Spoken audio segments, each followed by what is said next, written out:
नमस्कार मंडळी, मी विनायक दळवी व्लॉगिक्स विनायकमध्ये तुमचं सर्वांचं परत एकदा स्वागत आहे. मित्रांनो, आता वाजलेत सकाळचे 7 आणि पाऊस चालू आहे रिमझिम रिमझिम आणि घरात तयारी चालू आहे. पूजा झाली, आंघोळ झाली, आता मी नाश्ता करायला बसलो आहे.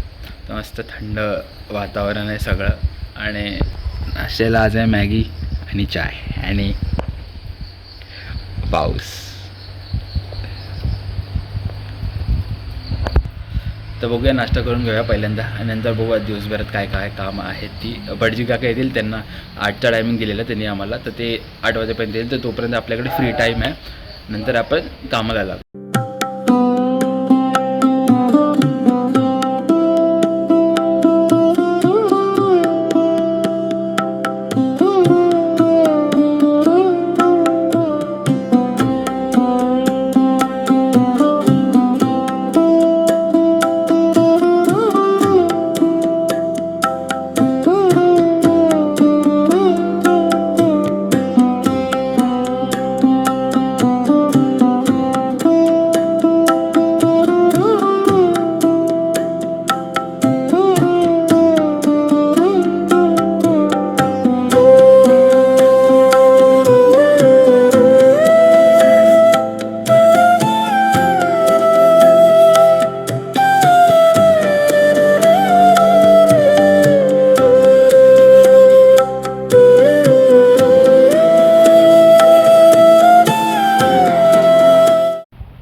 आपण आता ॲक्च्युली निघालो गुळ आणायला. भटजी काकाने सांगितलं की एक्स्ट्रा थोडं गुळ लागेल, तर आपण निघालेलो असंच चालत आपल्या जवळच्या दुकानावर. पण दुकान ते बंद आहे, त्यामुळे आपण एका काकांकडून लिफ्ट घेतली आणि आपण पुढे आलो. तर ते दुकान पण बंद आहे, तर त्यांना टाईम लागेल थोडं ओपन व्हायला. तर आपण तिथून अजून पुढे आलो गाडीने आणि तर ते त्या दुकानात गुळच नाही आहे. तर आपल्याला आता परत तेवढं लांब चालत जावं लागतं आहे घरापर्यंत. बाईक आणली असते तर बरं झालं असतं. चला बघूया आता.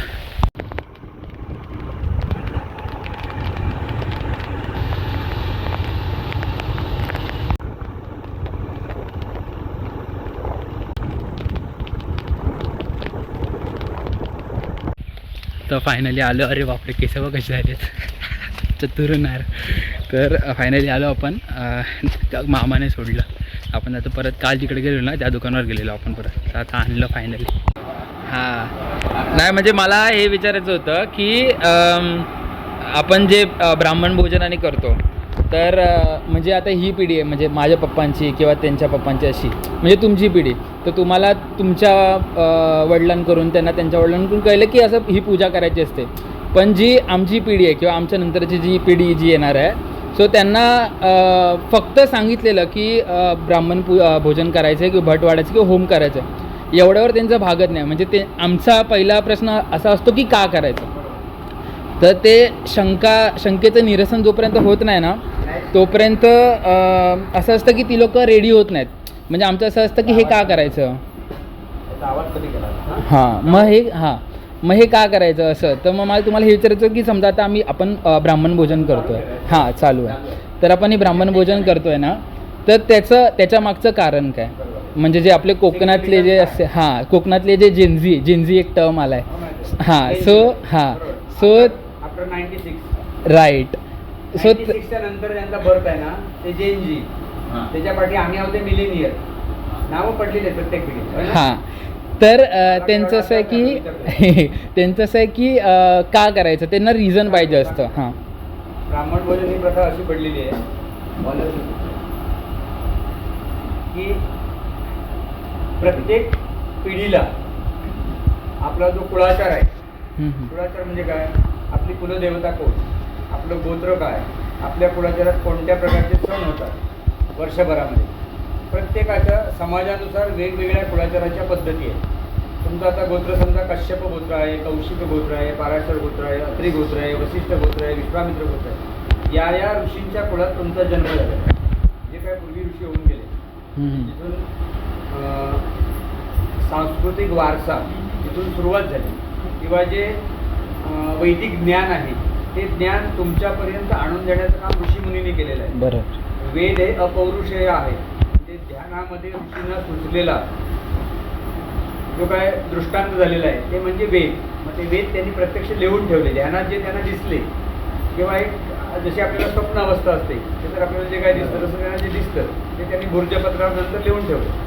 त्याच्यामध्ये प्रत्येक माणसाच्या प्रत्येक जातीधर्मानुसार किंवा त्याच्या वर्णाश्रमानुसार कर्मानुसार ते कुळाचार ठरले गेले. कुळाचार म्हणजे काय, आपल्या घराण्यात कुलधर्म काय आहे. मग हे आता तुम्हाला कोण शिकवणार, तर ब्राह्मण हा देव आणि मनुष्य किंवा देव आणि सामान्य मनुष्य याच्यामधला एजंट आहे थोडक्यात. बरं.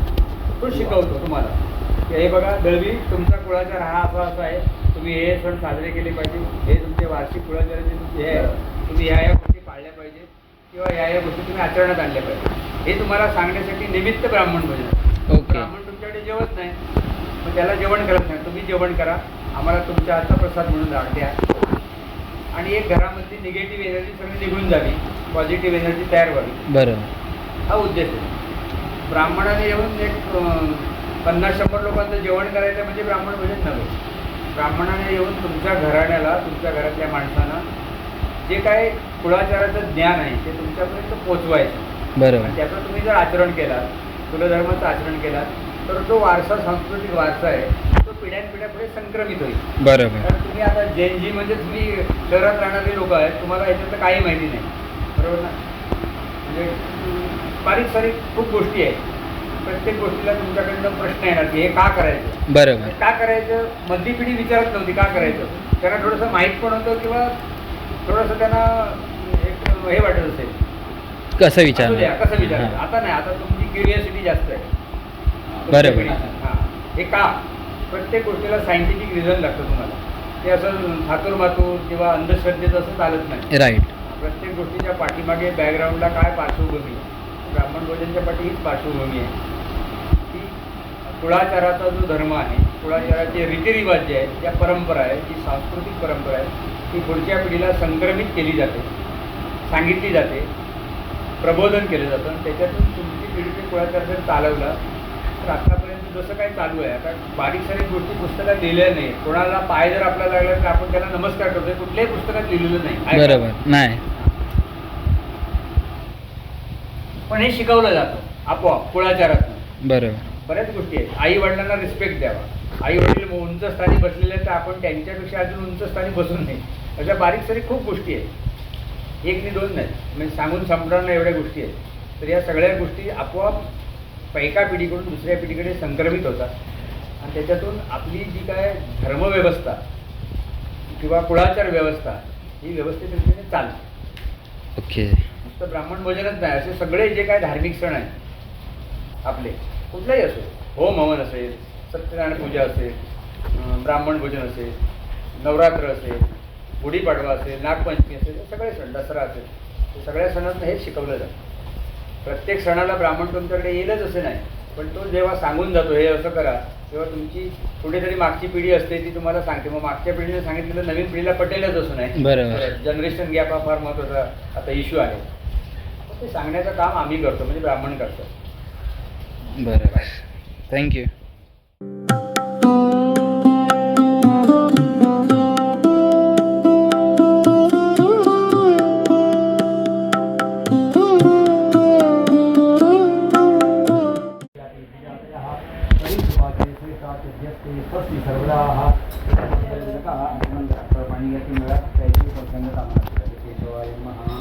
नारायणाय नमः, माधवाय नमः, गोविंदाय नमः,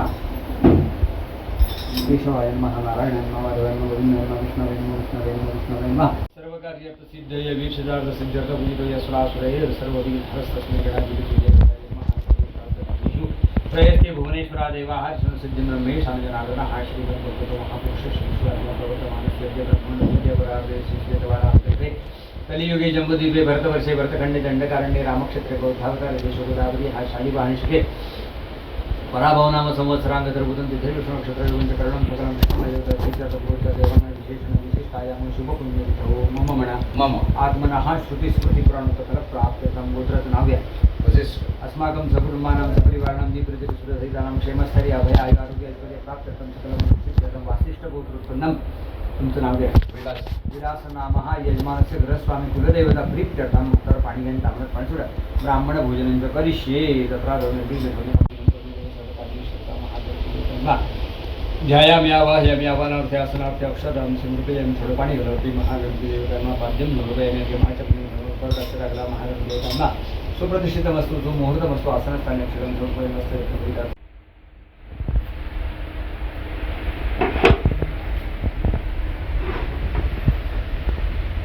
वरविनायक देवतांना अक्षराला ध्यायामि वरविनायक देवतांना आवाहयामि समर्पयामि मृतपञ्चामृतस्नानं शुद्धोर्कस्नानं समर्पयामि शुद्धोर्कस्नानं आचमनीयं समर्पयामि सकलपूजार्थे तेव्हा समोर गन्धाक्षरपुष्पं च समर्पयामि वरविनायक देवतांना पूजार्थे दुर्वांकुरान् च समर्पयामि स्थावरकुशलिकं च समर्पयामि वरविनायक देवतांना तांब्यावरती गोल पाणी सोडा अरे ठेवा शेषपंचामृत नैवेद्यं च समर्पयामि प्राणायाम महापान महागणं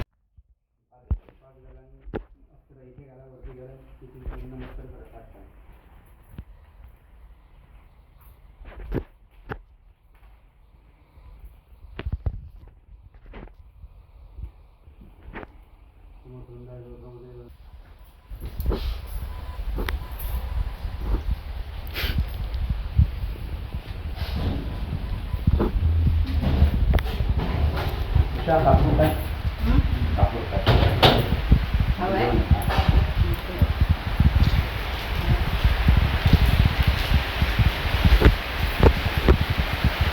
गॅस लावला ना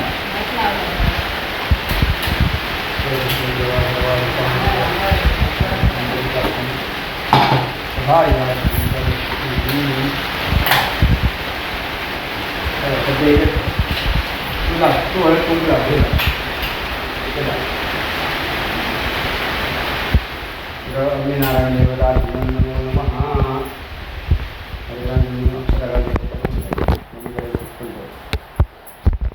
नारायण देवता नमो नमः स्वस्तिक करा हे सगळं पाहिजे नाही मला इव्हन मी दोन नाही बनवले इकडे या मोठ्यावर दोनदा येऊन गेलो ना मध्ये मला हे नाही पूजा झाल्याशिवाय नाही पूजा नाही.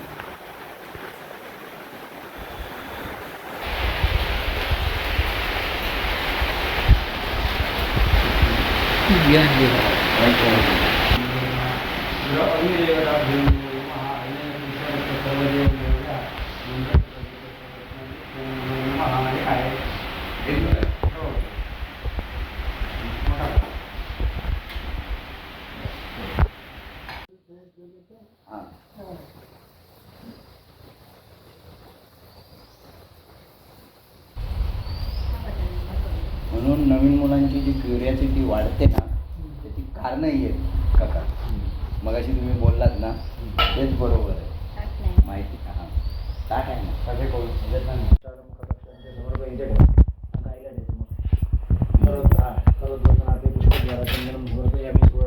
द्रव्य दक्षिणा ते 3 विडी आणि 2 नारळ आहे ना त्याचं पाणी गाण्यामध्ये हळूहळू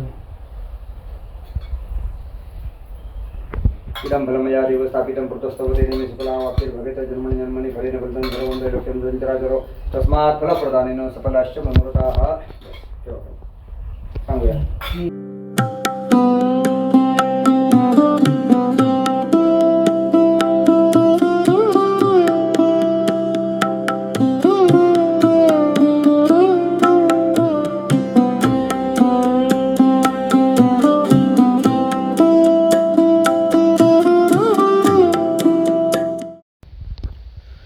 तर अशा प्रकारे ब्राह्मण भोजन झालं आहे निर्विघ्नपणे. पूर्ण प्रोसेस जी स्टार्टपासून आतापर्यंत सकाळपासून आतापर्यंत ती अप्रतिम होती. आणि खूप अशा गोष्टी आहेत ज्या म्हणजे मी या व्हिडिओमध्ये टाकल्या आहेत ज्या स्पेसिफिकली आपण जे यूथ आहोत म्हणजे टिपिकली बोलायचं तर जेनझी आहोत ते आणि जे कोकणातले जेनझी आहेत त्या लोकांसाठी हा व्हिडिओ खूप बोलतो ना खूप जास्त फ्रुटफुल असेल, कारण ह्याच्यामध्ये खूप चांगली इन्फॉर्मेशन दिली आहे की आपण जे इव्हेंट्स करतो किंवा आपण गावी जे फंक्शन्स करतो त्यामध्ये पूजा आले, होम हवन आले, ब्राह्मण भोजन आलं, तर ते करायचं हे आपल्याला आपल्या पूर्वजांकडून, आपल्या वडिलांकडून, त्यांच्या वडिलांकडून त्यांना कळतं, आपल्याला त्यांच्याकडून कळतं. सो हे आपल्याला माहिती आहे की करायचं, पण ते का करायचं हा प्रश्न आपल्याला असतो, म्हणजे आपण जी पिढी आहो त्या लोकांना. सो त्याचं एक सुंदर उत्तर भटजी काकांनी दिलं, जे मी त्यांना विचारलेलं की हे का करायचं, ह्याच्या मागचं रिझन काय, कारण काय, आणि ते कशाला केलं पाहिजे. सो ते त्यांनी नीट चांगल्या प्रकारे त्यांनी समजावून सांगितलं. सो असंच प्रत्येक वेळी जेव्हा आपण काहीतरी काय बोलतो ना, नवीन गोष्ट आपण शिकायला जातो किंवा नवीन कुठेतरी उत्सव असतो, सण असतो, तर त्यामागे काही ना काहीतरी रिझन असतं. सो ते सायंटिफिक रिझन असू शकतं, स्पिरिच्युअल रिझन असू शकतं. ते आपण जाणून घेणं आपलं कर्तव्य आहे, कारण हे आपलं कल्चर आहे आणि ते आपण जपलं पाहिजे, जोपासलं पाहिजे असं मला वाटतं. त्यामुळे तुम्ही जर कुठलं कार्यक्रम करताय, कुठली पूजा करताय, फंक्शन करताय, तर ते करा, पण त्यामागे काय कारण आहे ते जाणून घ्या आणि मग करा. आणि दुसरी गोष्ट म्हणजे या आजच्या पूर्ण दिवसामध्ये खूप गोष्टी नवीन कळल्या, पूजा कळली, कारण की हे फर्स्ट टाईम म्हणजे आमचे काका करायचे आतापर्यंत. सो आताच आम्ही पण असं जसं मोठं होतो आहे, तर तसं आम्हाला पण ते असं बघायला मिळतं आहे प्रत्यक्ष की छोट्या गोष्टी असतात, म्हणजे अगदीच छोटी गोष्ट, सुपारी किंवा पान, मग ते तसं का पाहिजे, ते तेच का पाहिजे, हे तिकडेच का पाहिजे, मग ह्या छोट्या गोष्टी कळल्या. आज भटजी काकाने नीट व्यवस्थित समजून सांगितलं की हे इकडेच का, हे तिकडेच का, असं. तर ते आता हळूहळू शिकायला भेटतं आहे आणि ती शिकण्याची वृत्ती आपल्या लोकांमध्ये असली पाहिजे, म्हणजे आपण जे यूथ आहोत त्यांच्यामध्ये, तर ते जाणून घ्यायला पाहिजे आणि आपलं कल्चर असं पुढे नेलं पाहिजे. तर खूप गोष्टी समजल्या. दुसरी गोष्ट म्हणजे जेवण, अप्रतिम जेवण होतं. डाळ, भात, कढी अप्रतिम होती, खूप भारी वाटत होतं. म्हणजे हॉटेल कुठल्या पण 5 स्टार किंवा 4 स्टार डिलक्स हॉटेल कुठल्या पण हॉटेलच्या कंपॅरिझनमध्ये नव्हती. एवढी एलिट लेवलची सोलकढी झालेली. खरंच मी जास्त कौतुक नाही करत खूप गोष्टींचं, पण माझं असं होतं की कढी खरंच भारी होती, खरंच खूप छान बनवलेली. आणि ओव्हरऑल बाकीचं जेवण पण खूप छान होतं. त्यालाच बोलतो ना की जेवण करणं याचे 2 प्रकार असतात, की म्हणजे एक पोटभर जेवायचं आणि एक मन भरून. तर आजचं जे जेवण होतं ते खूप दिवसाने मला असं वाटलं की मन भरून, असं बोलतो ना तृप्त झालं, असं मन असं भरून लागलं, किती छान जेवण होतं ते. तसं आज झालं, पोट पण भरलं, पण त्यापेक्षा जास्त मन भरलं की खूपच चविष्ट जेवण होतं आणि खूप भारी वाटलं. आजचं जे ब्राह्मण भोजनाचा जो कार्यक्रम होता तो करून जेवढ्या विधी होत्या, ज्या गोष्टी होत्या त्या समजल्या, त्या जाणून घेतल्या, समजून घेतल्या, जेणेकरून पुढच्या वेळी जेव्हा परत पुढच्या वर्षी जेव्हा करायची वेळ येईल तेव्हा खूप जास्त गोष्टी आम्हाला माहिती असतील की हे असं आहे. तेव्हा आम्ही आमच्या पुढच्या पिढीला किंवा माझा जो लहान भाऊ आहे तो आज नाही आहे, तर त्याला कदाचित पुढच्या वेळी मी सांगेन की असं. तर खूप वेगवेगळ्या गोष्टी शिकायला भेटल्या. तर बघू आपण असं विचार करू की हा व्हिडिओ आपण ना इथेच एंड करू आणि नवीन व्हिडिओ स्टार्ट करू. म्हणजे हा पूर्ण जो ब्राह्मण भोजनचा पार्ट आहे तो एकाच ह्याच्यामध्ये कॅप्चर होईल आणि आपण नवीन व्हिडिओमध्ये नवीन कॉन्सेप्ट स्टार्ट करू, नवीन काहीतरी बघायला ट्राय करू. तर आपण हा व्हिडिओ ना आपण इकडेच एंड करूया. तर परत भेटूया एका नवीन व्हिडिओमध्ये. तोपर्यंत जर तुम्हाला हा व्हिडिओ आवडला तर नक्की कमेंट बॉक्समध्ये सांगा. व्हिडिओचा कोणता पार्ट आवडला तो पण सांगा. परत भेटूया एका नवीन व्हिडिओमध्ये. तोपर्यंत बाय.